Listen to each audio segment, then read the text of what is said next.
before the committee, I'm going to make a motion to consider House Bill 1814 and Senate Bill 1014. Is there a second, Chair Cutler? Thank you, sir. So on the agenda now will be included House Bill 1840 by Representative Steele. Is there a motion to consider that bill? It's been made by Representative Kazim. Is there a second? Representative Friel, thank you, sir. There is an amendment to it. I don't have the amendment. Excuse me 1 second. I need that closer. It's wonderful that people think that I can see that far away. Amendment A03076 that is being offered by me. Is there a motion for that? Representative Isaacson, thank you, ma'am. Is there a second? Thank you, Representative Probst. So we will discuss the amendment and then Representative Steele will turn it over to you on the underlying bill. Yes, Kate, if you'd be so kind. A03076 by Chair Schweier is a gut and replace amendment that, starting with the 27-28 school year, requires all public and private school entities to implement policies that prohibit the use of mobile devices throughout the entire school day, including during lunch and transitions between classes. The amendment mandates specific exceptions for students or immediate family members with documented medical conditions, individualized education plans or programs, or those requiring translation services as English learners. Additionally, teachers may grant limited use of devices for specific educational purposes if school-issued technology is unavailable and the principal provides approval, while principals may also authorize a one-day general exception, provided they notify their chief school administrator within 5 days of the exception. Schools must inform the school community of the rules annually and verify their compliance by posting the policy on a publicly accessible website.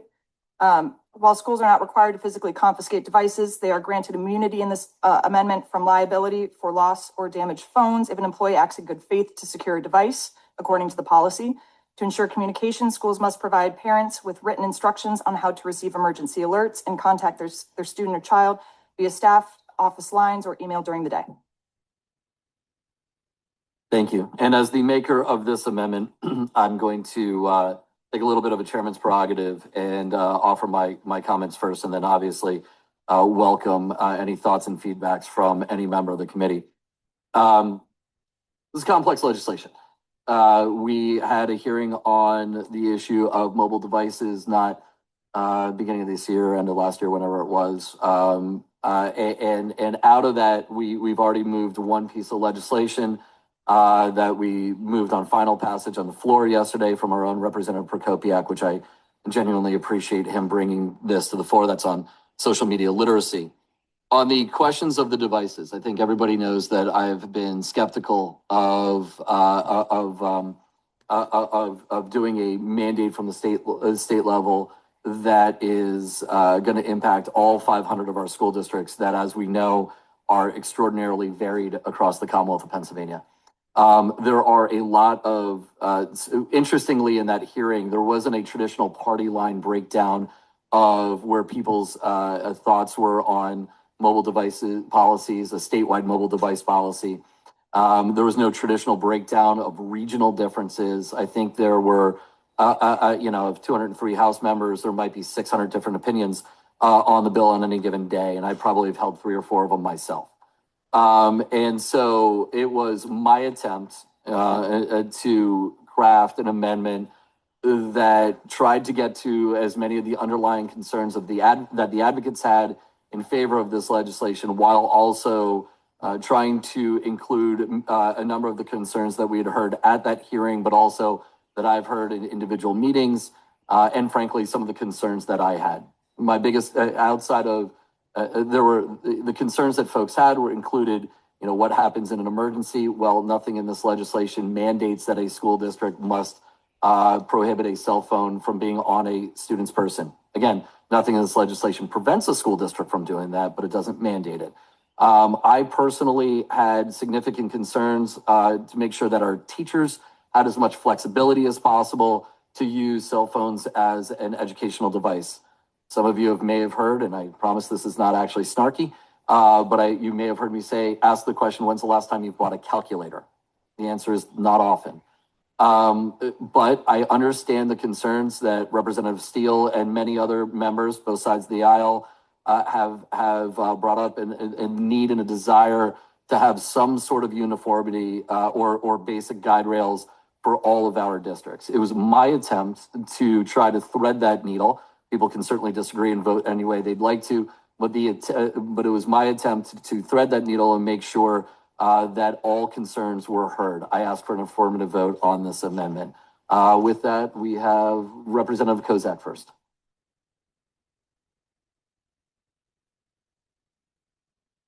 Representative McKenzie, ma'am. Yes, I have a concern about part of the amendment where it says that if a school administrator or teacher takes and damages perhaps or loses the student's school, phone at school, that they're not liable. A phone is a very valuable and sometimes expensive expenditure for families. And in the event that that utensil or tool is damaged or removed, they would have no recourse to get that money refunded for that school from the school. And I guess that you must be anticipating that that could happen, or else you wouldn't have included this. But I think it violates personal property rights, and I'm very concerned about that happening. Thank you. Thank you, ma'am. I appreciate your perspective on that. Representative Anderson, I know you have questions. I will say, as this is a gut amendment, and Chair Cutler, because this is a gut amendment, you can certainly speak on it now or wait until afterwards. Okay, thank you, sir. Representative Devanza. Thank you, Chairman. Just a question. So I hear from students that the teachers are on the phone during class. Does this amendment, does your gut and replace address that issue at all? No, it does not. All right, thank you. Yes, sir. Chair Cutler. Thank you, Mr. Chairman. Mr. Chairman, I'll only speak once because I recognize that both bills are essentially being amended to be the same thing. And I'm going to open with the fact that my school already has a policy in place. Our children have to deposit their phones at the beginning of class. They have like shoe hangers at the back of the door. It's actually worked very well. They had a total of 2 complaints, ironically enough, from parents, not a single one from the students. And my concern is that this proposal, as it goes forward, and I appreciate all your work in trying to thread this needle because I recognize how difficult this is. I just wish that schools that already had a policy in place were given some additional deference because I think that, for whatever their individual circumstances are, they have figured out how to kind of get around this issue and appropriately manage it.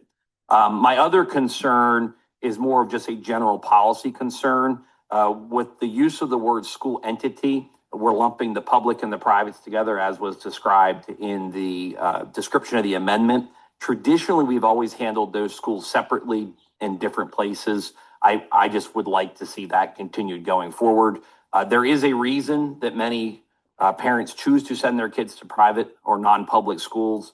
And if technology is one of them, that's certainly, that's up to them to make the decision that is best for their kids.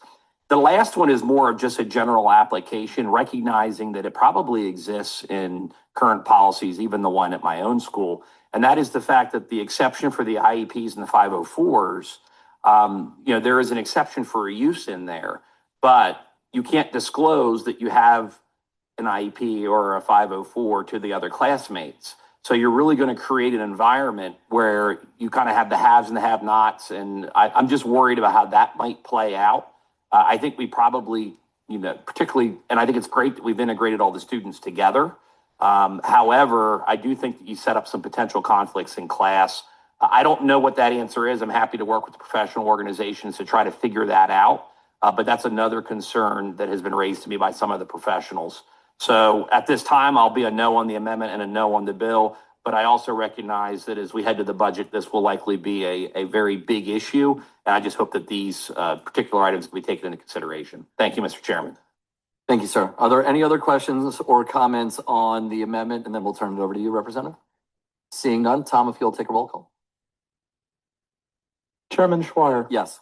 Representatives Abney. Yes, by designation. Curry. Yes, by designation. Friel. Isaacson. Kazim. Yeah, yes, by designation. Nelson. Yes, by designation. O'Mara. Yes, by designation. Friel Otten. Probst. Yes by designation. Prokopiak, Smith Waddell, Yes by designation. Takak, Yes by designation. Young, Yes by designation. Chairman Cutler, No. Representatives Anderson, Cooper, Diorsi, Devanzo, Lime, Bozak, McKenzie, Ortitai. No by designation. Rosal, Schlegel, No by designation. Watro.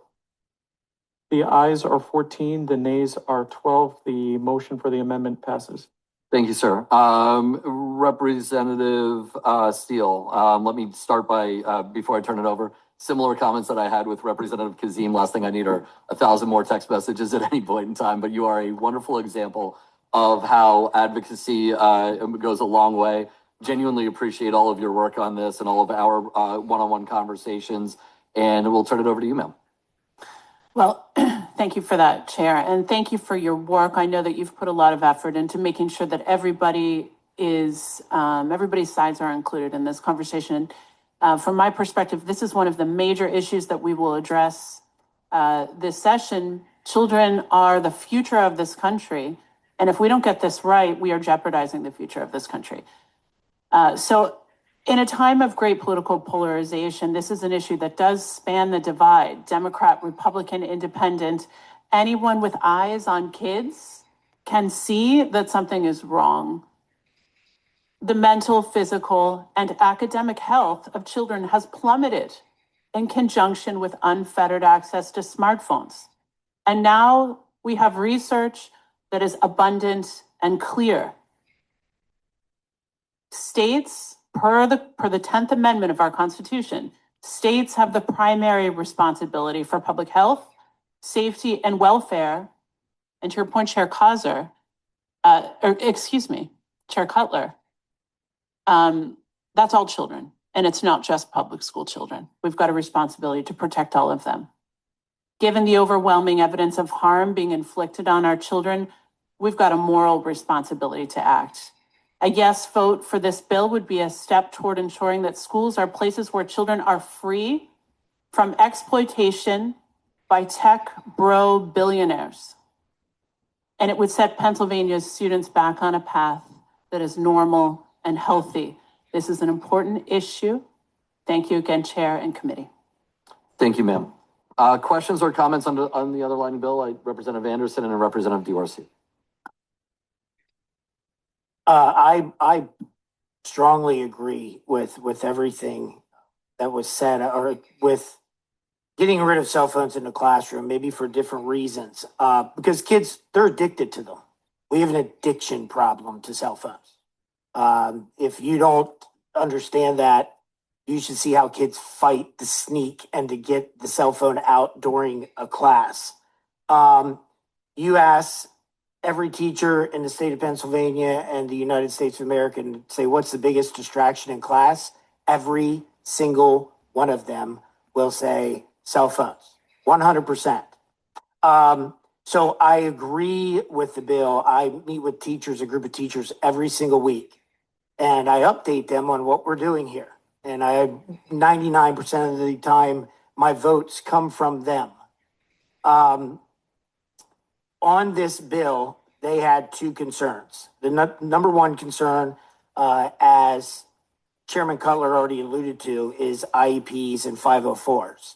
A special ed teacher at our breakfast that we have every week say, all of my kids have IEPs, 504s.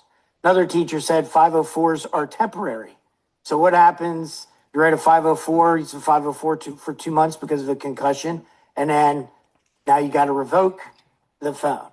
I personally have had classes where I've had 17 out of 25 kids with IEPs and 504s. This will, for many teachers, make it more difficult to enforce than less if 7 kids can have them and 17 cannot. So that's the first concern that I have and reason I would be against as written. The other one is an exception. This is one where I think we should have an exception for EMS. There are junior volunteer firemen There are kids training in EMS. They carry their cell phones. Sometimes you have kids, it's not a whole lot of them. But if they are pursuing that, I think that is an exception for a very small minority of students. So for those reasons, I would love to sit down and talk. I do appreciate Chairman Schweier. He is exactly right. You can ask 70 teachers, and again, they'd have different ideas, just like we do as legislators. But until we get this amended to actually make it serve the purpose that we're trying to make it, and that is remove that distraction from the classroom, I will be a no as the bill is currently written. Thank you, sir. Thank you for your comments. I have Representative Devanzo, then Isaacson, then Kozak. Thank you, Chairman. I just want to echo some of the comments of Rep. Anderson here. And I do think, I do believe in the underlying issue of the bill. I do agree with the bill. However, if we're going to pass this off to our school districts back home, I believe we give this to them with no exceptions. They can decide what is best for their district. They can make up their exceptions, whatever they want to do with it. So for those reasons, I'll be a no, but looking forward to, as we stated earlier, in a budget process, this will be a bill that moves, and hopefully we can continue this conversation and pass some legislation that works for everybody. Thank you, sir. Representative Isaacson, and then Kozak and McKenzie. Thank you, Mr. Chairman. This is an issue that certainly we have had some discussions on, and everyone has their opinions and perceptions based on their own either personal lived experience or that which they hear from people in their districts. And certainly the school experiences across the Commonwealth are definitely different in different areas and different concerns. When we had our public hearing, I spoke up about my concerns with this issue, but I also recognize that we need to try and work through everyone's perceptions. And as legislation usually goes forward, it's not going to make everybody happy, and not all of us are going to get what we want in this or what we perceive our opinion to be better than another with regard to what should be in this bill. I applaud the chairman and the staff working very hard to craft this legislation and this amendment so that it can certainly get people to a yes as we move this issue forward. Had you talked to me after our first public hearing, I was probably on the no side, but this amendment and the latitude it gives school districts to accommodate and or restrict at their discretion within the parameters is going to bring me to a yes, so that we can move this issue forward. And hopefully we can try and get as much to get people's fears or opinions aligned in this. Thank you. Thank you, ma'am. Representative Kozak. Thank you, Mr. Chairman, and thank you to all who have worked on this bill and this issue. This is clearly a major issue for our teachers and a major issue in the classrooms. I'll be honest, I sometimes have a hard time with my own cell phone in these types of meetings. And on the House floor, if you watch us, you'll see people on their phones. We are distracted as adults regularly with our phones. And it's a serious overall societal issue where we're too busy looking at screens and not at each other. And our students in class have that incredible temptation with that device. And we do need to do something about this. And there's not a single teacher that I have talked to that has said they're not interested in having a device bell to bell really banned in the school. And so I just want to echo some of those things, and particularly that concern with the IEPs and 504s. We have, for decades and decades, not had a problem with not having phones on students in schools. It's not a new issue that suddenly a student with a particular, maybe limitation is going to absolutely 100% have to have a smartphone in their pocket in order to function. But But I understand that there's discussion around that, and I'm willing to have those conversations, and maybe there are limitations. But I will say this, if this is in the bill, the exceptions part, I guarantee you, I know it will happen because I've seen it as a teacher and I've seen it sitting through hundreds of hours of these types of meetings. A parent, if they want it, will request it and they will get it in the 504 IEP without a doubt. It's going to happen. And then it creates a situation where students are asking one another, how did you get your phone in the classroom? And they will say, my parent did this, and this is how I got it. This is the nature of how it will work. And this is what happens with other things in 504s and IEPs as well. Whether a student needs it or not is the discussion around that. But if a parent will advocate for it, and we want to give the parents, you know, that deference and what their child needs. We also have a responsibility in the social environment and in the educational environment in the classroom to do the best thing possible to create the best learning environment. So because of those things in the bill, major concerns with that, and I know what will happen, this will become a default situation where this will end up not actually being bell to bell. It'll be a very limited circumstance, and teachers will not be able to enforce it, and they will be frustrated, and they will come back to us with these issues. So for that reason, I'm going to be a no right now, but I hope we can continue to work on this. Thank you very much, Mr. Chairman. Thank you, sir. Representative McKenzie? Yes, I am vehemently opposed to this, as you may have known from my last comments in the last committee that was when we held a hearing on this matter. Again, I think that just as with every education issue that comes before us, one size does not fit all. I want this decision to go back to the local school boards, the local administrators, the local parents, and determine what the policy for phones in the classroom is for their students. They have been elected to deal with that on a local issue, and the state should not be intervening and dictating in an authoritarian manner what all schools have to do about this. We are concerned about students leaving the public schools because they don't like what's taking place there. And actually, I have heard from many other parents who said that if this went into effect and their child could not have a phone, they would withdraw their child from a public school.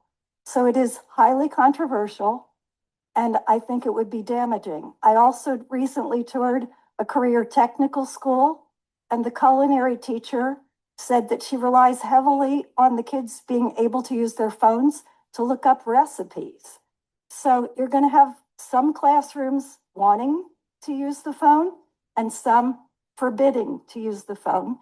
And again, it should be an individual decision of the teachers in their own classroom to decide with the guidance of the administrators and the school board elected officials. Thank you very much. Thank you, ma'am. Representative Cooper?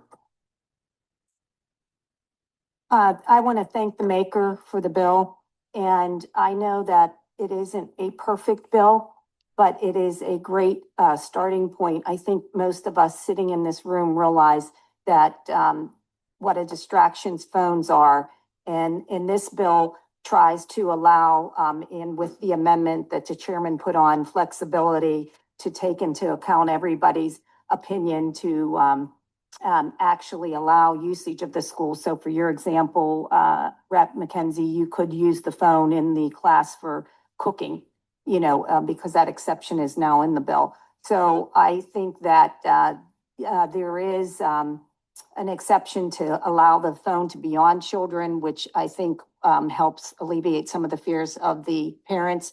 But yet the essence of saying that cell phones need to be banned and kids understanding that this is not good for you and you will have better teaching in the school, I will be a yes. Thank you, ma'am. Are there any other questions or comments on House Bill 1814 as amended? Going once, going twice, seeing none. Tom, if you'll take a roll call vote, please. Chairman Schweier. Yes. Representatives Abney, Yes by designation. Curry, Yes by designation. Creel, Yes by designation. Isaacson, Kazim, Yes by designation. Nelson, Yes by designation. O'Mara, Yes by designation. Creel Otten, Yes by designation. Probst, Yes by designation. Prokopiak, Smith Waddell, Yes, by designation. Takak, Yes, by designation. Young, Yes, by designation. Chairman Cutler, No. Representatives Anderson, Cooper, Diorsi, Devanzo, Lime, Kozak, McKenzie, Ortitai, No by designation. Rosal, Schlegel, No by designation. Watro. No by designation. The ayes are 15, the nays are 11. The bill passes. Thank you, sir. Moving forward to Senate Bill 1014, which has already been called up via motion by me and seconded by Chair Cutler. Is there a motion? Well, it's on the agenda now. Is there a motion to consider the legislation? Representative Isaacson makes the motion. Thank you, ma'am. And Representative Prokopiak seconds it. There is an amendment to the bill that we'll consider first, which is Amendment A03075. I'll make the motion consider, seconded by Representative Prokopiak. Thank you. Thank you, sir, for your second. I will say it is word for word exactly the same as the previous one. So if everybody wants to do that again, I will certainly welcome your comments. You're certainly entitled to them, but it's exactly the same language. Are there any questions or comments on the identical language? This time around, I will certainly recognize anybody who has. Mercifully seeing none, I will take a roll call on Amendment A03075. Chairman Schweier. Yes. Representatives Abney. Yes by designation. Curry. Yes by designation. Creel. Yes by designation. Isaacson. Kazim. Yes by designation. Nelson. Yes by designation. O'Mara. Yes by designation. Creel Otten. Still yes by designation. Probst. Yes by designation. Prokopiak. Smith Waddell. Yes by designation. Takak. Yes by designation. Young. Yes by designation. Chairman Cutler. No. Representatives Anderson, Cooper, Diorsi, Devanzo, Lime, Kozak, McKenzie, Ortitai, No by designation. Rosal, No by designation. Schlegel, No by designation. Watro. No by designation. The ayes are 14, the nays are 12. The amendment passes. Thank you. On the underlying Senate bill as amended, are there any questions or comments on the legislation? Seeing none, roll call vote once again, sir. Chairman Schweier. Yes. Representatives Abney, Yes by designation. Curry, Yes by designation. Creel, Yes by designation. Isaacson, Kazim, Yes by designation. Nelson, Yes by designation. O'Mara, Yes by designation. Creel Otten, Yes by designation. Probst, Yes by designation. Prokopiak, Smith Waddell, Yes by designation. Takak, Yes by designation. Young, Yes by designation. Chairman Cutler. No. Representatives Anderson, Cooper, Diorsi, Devanzo, Lime, Kozak, McKenzie, Ortitai, No by designation. Rosal, Schlegel, No by designation. Watro. No by designation. The ayes are 15, the nays are 11. The bill passes. Thank you very much. A reminder for members that we have a informational hearing on May 5th in the Majority Caucus Room at 9:30 a.m. We will be having 3 more votes. I'm just kidding. And with there's not, Scott. Don't worry. I was actually teasing on that. With that, this meeting is adjourned. Thank you.